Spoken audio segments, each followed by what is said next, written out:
2026 తమిళనాడులో ఎలక్షన్స్ ఉన్నాయి అండ్ చాలా జోరు మీద నడుస్తున్నాయి ఎలక్షన్స్. ఎందుకంటే తమిళనాడు ప్రజలకి అండగా ఉంటా అని చెప్పేసి విజయ్ ఒక స్పీచ్ లో చెప్తాడు.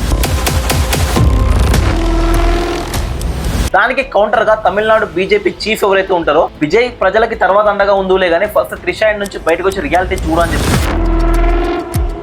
ఈ స్టేట్మెంట్ పైన విజయ్ అండ్ త్రిషా రియాక్షన్ ఏంటి? ఇది జరగగానే ఎగ్జిట్ పోల్స్ అక్కడ కండక్ట్ చేస్తే అందులో విజయ్ టీవీకే పార్టీ 30% వరకు ఓట్ షేర్ తెచ్చుకొని తమిళనాడులో సెకండ్ లార్జెస్ట్ పార్టీ అయ్యే ఛాన్స్ ఉందని చెప్పేసి ఎగ్జిట్ పోల్స్ చెప్పింది. ఈ రిజల్ట్ తెలియగానే కట్ చేసి చూస్తే విజయ్ వైఫ్ ఎవరైతే ఉన్నారో తను డివోర్స్ కోసం అప్లై చేస్తున్నారు. లిటరల్లీ ఒక పొలిటికల్ చదరంగం నడుస్తుంది ఇక్కడ. డిఎంకే కాంగ్రెస్ అలయన్సా, లేదంటే బీజేపీ ఏఐఏడీఎంకేనా, లేదంటే టీవీకే పార్టీనా, అసలు ఎవరు అధికారం ఫామ్ చేయబోతున్నారు?